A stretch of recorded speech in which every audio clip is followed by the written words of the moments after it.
I'm sure you've seen videos on YouTube of people cleaning their records using wood glue. You can put the wood glue and spread it on the record and it will dry and then you peel it off. Well, that may work, but I personally am not interested in using wood glue to clean my records. Now, if you do want to use some technique like that where you put a liquid on the record and let it dry and peel it off, why not use something like this, which was designed by a college chemist to do the job, specifically for vinyl. So this is record Revirginizer. Now, we all know that once you lose your virginity, you ain't getting it back anymore. But for records, maybe it's different. So we're going to find out. So the first thing you do with this product is you have to assemble a rack, because you can clean many records at a time. You can clean a dozen records at a time.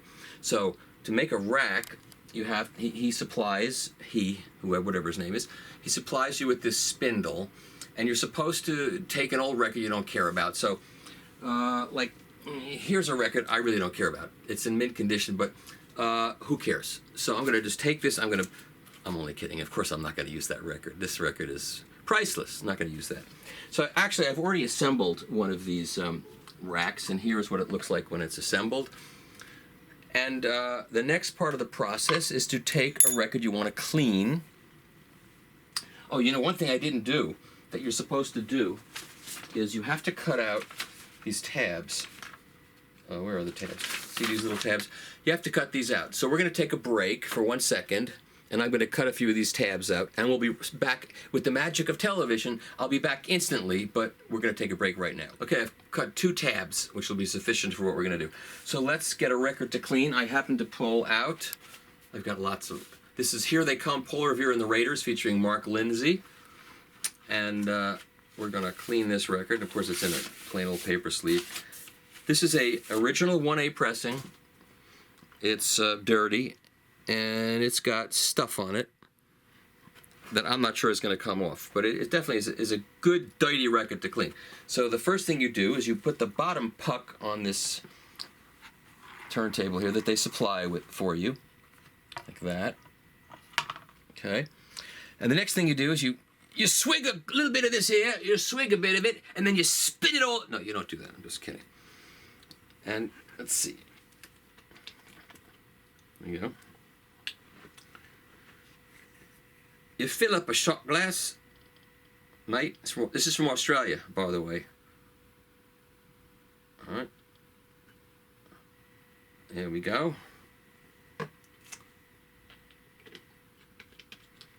Down the hatch. Okay, now you start the record spinning here, and you start pouring it out, and spinning. Now, this is a technique you probably have to learn over time. This is my first time doing this.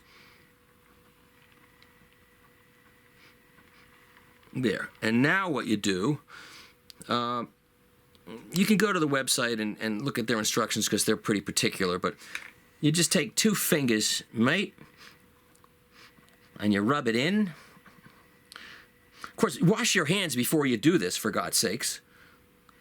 You know, if you're out gardening, you don't want to get your stuff all over it. Get as close to the center label as you dare.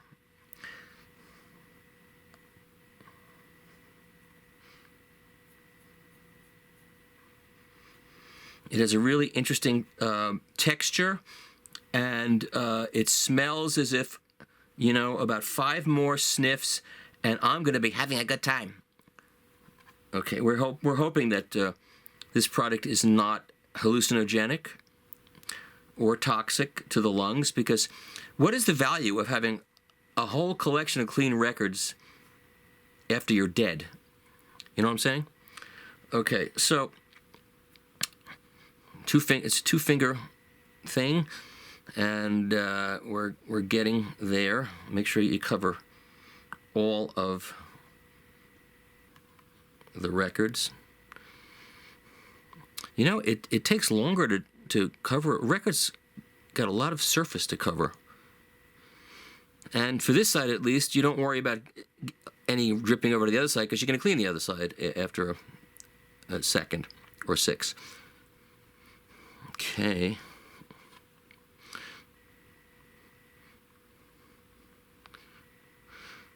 Are we having fun yet? Not really. This is not fun. It's not. It's okay though.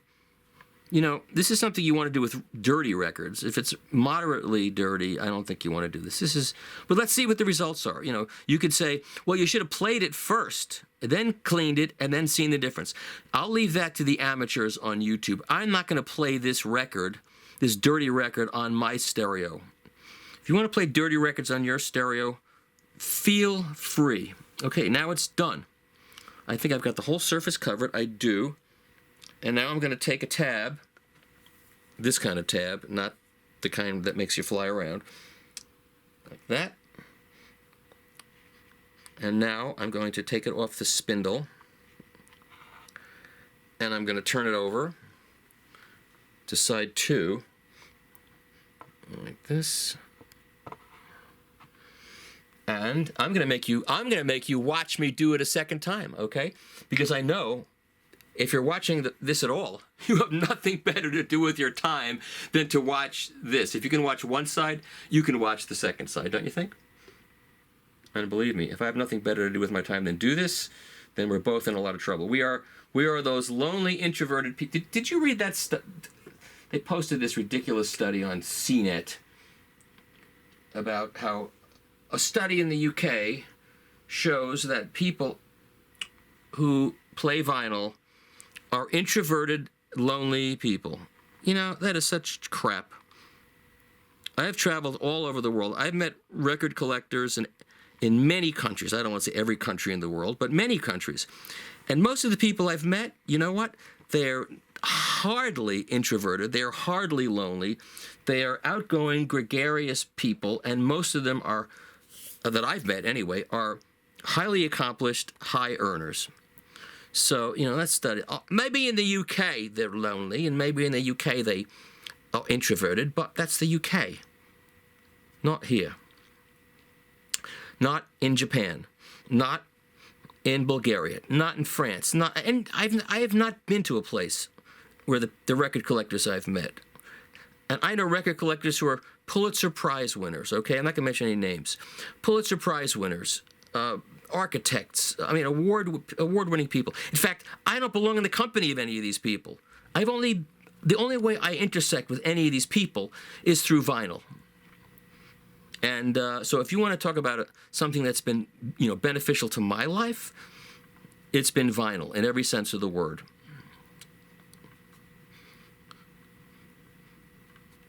Okay. And I've heard some really great systems in my travels.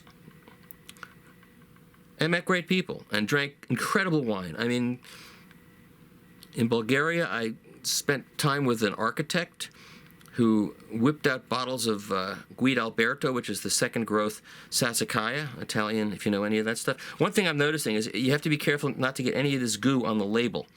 And I note that I've actually gotten a little bit with one of my fingers on the label. So you got to be careful with that. We'll see whether that peels off. See, it's right there. See that? We'll see when it dries up whether it can peel off. In any case, you have to be very careful about that. This is why I used a record that, while I care about this record, it's not critical to my life. Okay, now the second side is done. And I put a little bit of goo on there. And I'm going to put it in a different place, of course. Okay, so now I've done one record. So now what you would do, if you're done, is you would take, which I am done, I would take this record off of this platter, and I put it on this spindle. Like that. See, now I see there's a little bit of goo on that side of the record too. Plus it's all over my fingers. I have goo all over my fingers. I have had goo all over my fingers in many different ways in my life, so I'm not too concerned about it. Although, actually, this goo smells better. So, now that I've been disgusting and gross, so then what you would do is, oh, look at this. The fluid dripped all over this platter. So, that is not something we were expecting. But it doesn't really matter because the platter is doing nothing but sitting there. So now what I would do is I'd put another one of these on here.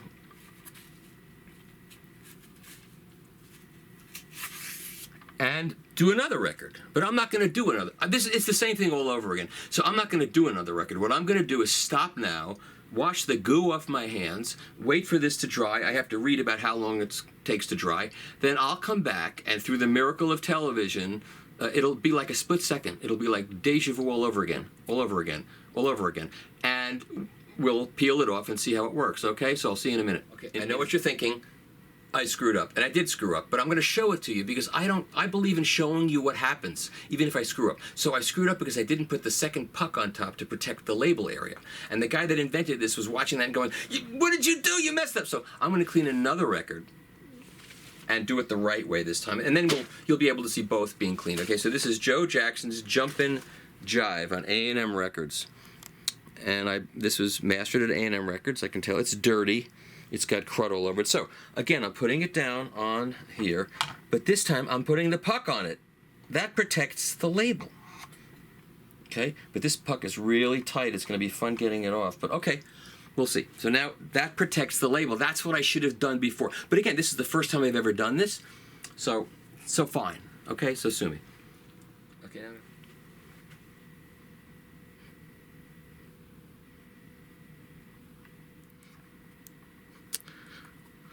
All right. It's good exercise, and I know for some of you this will be more exercise than you've gotten in years. Because you're getting core. The core is getting exercise. I'm going back and forth. My core, it's like Pilates. So you could tell your friends, I cleaned some records and I did Pilates while I cleaned my records. However, you know what I didn't do? I didn't cut 2 more tabs. Okay, so I cut 2 more of these from this piece. Now, by the way, you see this you can't take a piece of laser paper from your computer and make these. You have to use this piece of paper because it says Revirginizer turntable on here. Okay? No, you can use any paper you want. All right, so now I'm gonna put this one on here, and I'm gonna turn the record over. Well, first I got to take this off. I knew this was going to be trouble because this thing was it was tight. He's got to do something about this. More exercise for the fingers. Okay, there we go. Now I turn it over. Put this back. Believe me, it always looks better when the guy that invents it does his demo. He knows exactly what's going on. I don't know exactly what's going on, so I'm just doing it as I can do it. And again, do you really want to do this to all your records? You know how long it's going to take you to do all your records? I couldn't. But I'm just showing it to you because that's my job. I have to show you every kind of way to clean records. We showed you the steam machine technique, and that worked great for records that are supposedly ruined from floods. It works. And people are discovering that all the time. I did that years ago, and someone found it the other day. And he didn't know the song If I Had a Hammer. I love that because that means this is a very young person, probably, he didn't know the original by Pete Seeger. He didn't know the version by Peter, Paul, and Mary. And he didn't know the version by, what's his name? Trini Lopez. If I Had a Hammer, hey! Didn't know that one. He didn't know the song at all. Or the Johnny Rivers one, which is the record I cleaned. And that record was sent to me in a pile. A whole stack was sent to me by a doctor from Alabama. And he said, if you can do anything, that my records got flooded. I felt so bad for him. And I used that, cleaned the record, recorded it, and played it for you. He was so thrilled because his records were saved. He didn't have to throw his records away. And he said he's coming to New York, and he would like to take me out to dinner. And he said, any restaurant. I said, well, New York, buddy, has a lot of really expensive restaurants. He said, no, you saved all my records, so where do you want to go? And I said, well, you know where I'd like to go? I would like to go to Del Posto, which is Mario Battaglia's restaurant in downtown. This is going to be a mess. It's right across the street from Sterling Sound, actually, by the High Line, the famous High Line Park in Manhattan. And so he said, that's fine. So we went there, and I know the maitre d' of the restaurant, or the manager of the restaurant, who is an audiophile and a fan of Analog Planet, and we got really well taken care of and had a wonderful dinner. Now this is really going to be a problem.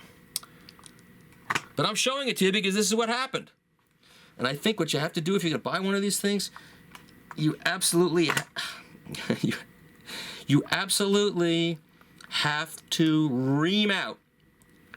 I'm going to ream out the guy that designed this. Okay, there we go. And there's a tiny little there's a ring of it on the label. So we're going to see what happens to the label when we dry it. So now this comes off of here. It goes on here. You have to find that. There you go.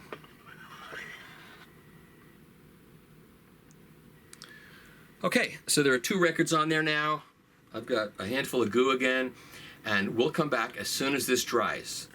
Okay, so it's the next day, and there's a few things that I've learned in the interim that I want to tell you about. First of all, I used too much of this fluid. You're supposed to use about 20 milliliters, which is about up to there, and I filled it to the rim, so I used too much. So that's my problem. And so, as usual, you should always read the instructions first. But I was so excited to use this that I didn't read it carefully. So that's one thing. However, nonetheless, if you look down here, first of all, this platter, which was all covered in stuff, is now in much better shape. It doesn't look as bad.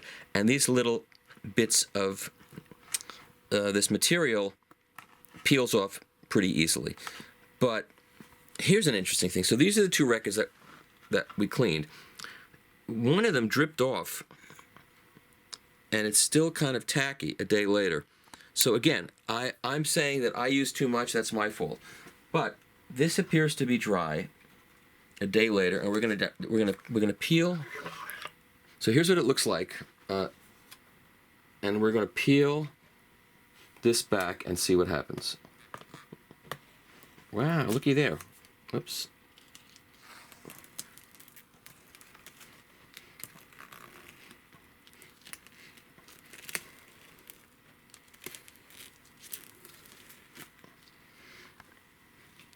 So here is now that this is off, you can actually eat this. No, just kidding. Okay, so how does that look? I think it looks very good. Obviously, the record has scratches on it, but you know what? Those they're like surface scratches. I don't think those will play. That might play, but that's nothing to do with this process. It all peeled off very neatly. There's a little bit of residue right here on the edge, but I'm not concerned about that. I'll be able to get that off later. Okay, so we're going to clean an original pressing of Emerson, Lake and Palmer. Now, for me, I preferred the Nice, which was Keith Emerson's original group, but this is good, a little more heavy metal, heavy-handed. This is the Cotillion pressing, and this is a very early pressing. It was mastered by Mr. George Piros, because it's got the GP on there. Also one of the great mastering engineers that did all the Mercury Living Presence records. It wasn't Prestige, it was pressed at SP, that is Specialty Records. You know, one of the things about Atlantic Records, in case you didn't know, and this is an Atlantic division, is they had different places that pressed their records, and they would note that on the label. So, for example, here you can see it says CTN 702074 SP. That means Specialty Records. If it ended with an MO, that would mean Monarch Records. And there are people that are aficionados of the different pressing plants, and they would prefer to find a copy of Emerson, Lake and Palmer with an MO instead of an SP, or vice versa. I haven't done the comparisons because I have a life to lead, so I haven't done that. But let's clean this record. And another thing is interesting. You can see the label looks worn. That usually is indicative of many plays, but it doesn't look like it was played that much. Although this side wasn't. It could be that's just how it came off the press. You don't know. It doesn't look like a very oft-played record, in my opinion. Nor will it be when I finish cleaning it, because this is not one of my favorite records. But it's something that if you're a collector, you need to have in your collection, because you're obsessive like I am. Okay, so now I have the prescribed amount of liquid. This is it, okay? So, again, we're going to spin it.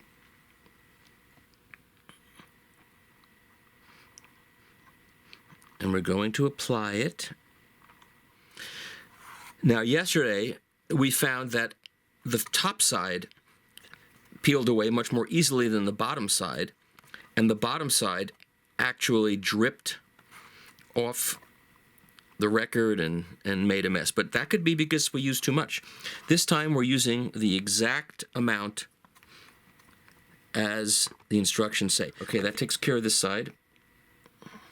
And now I've also reamed this out, just like some of you are reaming me out for being sloppy and making mistakes. So that's okay. I can take it. I can deal with it. I didn't ream it out enough, obviously, but I reamed it out. I'll ream it out some more. Okay, it's better than it was, at least. Everything seems better than it was. Okay, and now we're going to turn it over. And we are going to pour another 20 milliliters in here. I certainly think this is probably better than using wood glue. I don't know why, but I just don't imagine that wood glue is necessarily the best thing to use on your records. Maybe it is. I don't know. Maybe it's better than this. Are you enjoying watching this? If so, get a life. No, stay here. And get a life, if you don't have one. If you have a life, good. Okay, there we go. Make sure it's completely covered. Let's put it in a different place. Let's get this off of here. Yes, it's getting easier. It gets better every time. Now, we're using the correct amount of liquid on both sides, and we're going to see. Oh, I need to put a foam puck in there. So I'm going to zoom it. There we go. Foam puck. And there we go. Okay, we'll see you all tomorrow in a couple minutes. Another day, another t-shirt. Let's see where this thing stands right now. So these are records that were that we applied record Revirginizer to using the specified amount of liquid that I didn't do the first day. But I want you to see everything, because if I screw up, I want you to see how I screwed up, so that if you do use this product, you'll know to use the exact amount specified by the company. But let's try to peel one of these back. Here's Emerson, Lake and Palmer's debut album. So, this looks good.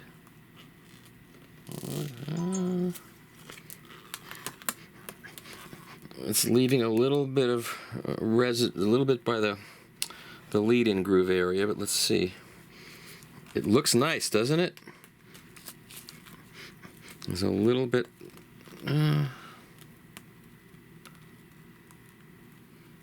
Okay. We need a dramatic music, flourish.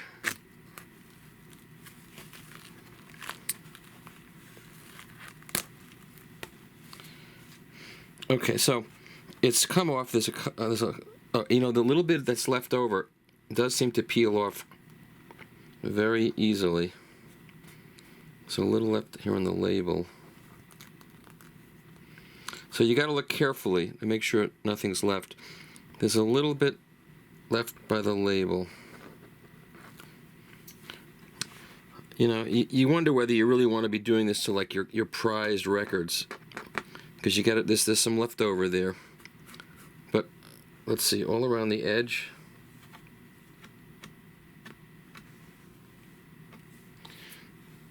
This looks pretty good. Let's turn the other side. Let's see what's doing here.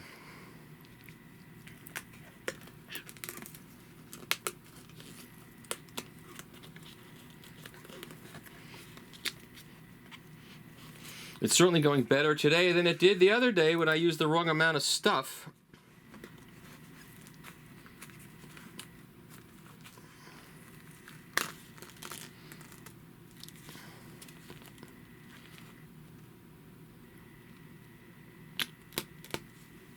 Oh, that's pretty good. There's a little bit left, a little bit of residue left over at the lip area, but I can see it peels off very easily. But certainly you're going to want to go over the record carefully and make sure that you get it all off. All right, I think this looks good. Look, that looks really good. Look at the records. Look at the records from this era. Dr. John, Jonathan Edwards. Sunshine, go away today. Sticky Fingers, Best of Iron Butterfly, Live Cream, Yes album. I seen all good people turn their Rascals' Greatest Hits, Crosby, and Nash and Young, Led Zeppelin 3, Jay Giles, Cactus, Stephen Stills. Look at what a great time this was. If only I could remember my name. Dave, that was a great album. Black Oak, Arkansas. What's on this side? I'm just Lincoln Palmer. Delaney and Bonnie, that's a good one. Led Zeppelin, All in the Family, King Crimson Islands, Tarkus, Graham Nash. Look at Allman Brothers, the Fillmore, the Yes album, Four-Way Street. Look, Flip Wilson, you never made me do that. Okay, great records. All right, enough of the comedy. That's ew. Yeah, okay, good. There you go. And there's a little bit left over here. Now I have to do a little scratching here to get this out. There we go. Not bad. This record has crud from being left in a garage for I don't know how many years. Not by me, by the way. Oh, and this side we have some residue too. I think, this is all my fault. This is not because of the product. So this needs a little bit of work, which it's obvious that you can get all of the little residue off that's left that I'll worry about later. So I have mixed feelings about this product because what it leaves on the record, you have to pick off with your fingers and almost with your nails, which can be not everybody's idea of a good time. It does seem to really clean well. I'm going to play the record later and find out. It seems you can get all the extra off. I'm going to leave this here. Here's what the basic product is. You get the liquid, and you get this this kind of hokey little turntable, and it's felt, which you don't really need because that was the original idea, and now he's got these two pucks, and you get these little things to separate it. It's kind of homemade. You could make this yourself probably if you don't want to buy the whole kit. And where do you get this product? It's made in Australia. For detailed instructions on how to print paper tabs, please visit www.revirginizer.com. Made in Australia. It's also got a date on it for best date. This is good through 11/2/18. So shelf life is a consideration. That's it. That's Record Revirginizer in 4 uneasy steps. And whether you want to use it or not is up to you. But we've certainly shown you what it can do and what the precautions you have to take to use it correctly. So thank you. We'll see you next time.